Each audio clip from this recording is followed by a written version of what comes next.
Should you wait on interest rates to come down, or should you go ahead and buy? Let's work through some actual numbers to give you a perspective on this decision. Let's say you bought a $350,000 house today. Monthly payment with a 5% down payment and a 6.7% interest rate is going to be around $2,600 a month. I actually ran those numbers with sample taxes and insurance, so I'm not making that up. After 2 years, you will have bought down about $7,500 of equity. That means starting at a loan value of $332,500, you will have paid down to $325,000, even with a 6.7% interest rate over the course of 2 years. In this scenario, I'm using a flat market outlook, which means no appreciation. So over the course of 2 years, you will have paid $62,400, but you will have paid in $7,500 of equity. That's a gross of $54,900. Add that to your initial 5% down payment, and now you're sitting at about $25,000 of equity. Now let's say you wait and rent instead. Let's hypothetically say you paid $2,200 a month this year, and then they raise your rent to $2,400 a month next year. Your total investment is $55,200. So it looks like owning with a 6.7% interest rate is very similar to renting at $2,200 a month. $54,900 spent owning versus $55,200 spent renting. Now, let's factor in what is very likely to happen over the next couple of years. Appreciation. This is where you have to put your investor cap on.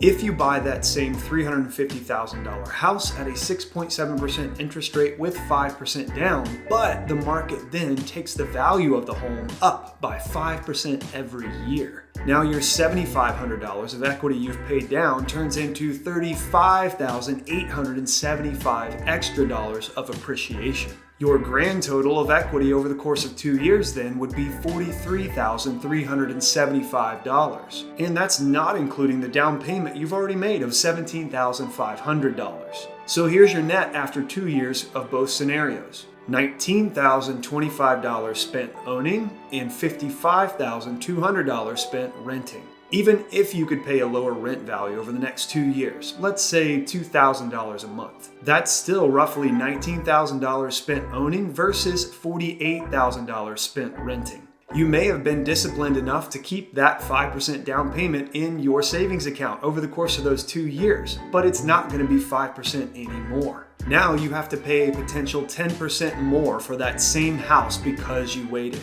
That 5% figure I'm using for appreciation value is actually pretty conservative, considering over the last 10 years the average is closer to 8% per year. Even this past year, with the slowdown as the result of rising interest rates, we've still seen a 3% increase since the same time last year. Take that as a baseline and you're still looking at $33,585 spent owning versus $48,000 to $55,000 spent renting. The short of it is, if you're thinking about waiting until interest rates come down, think about how much you would be losing over that course of time.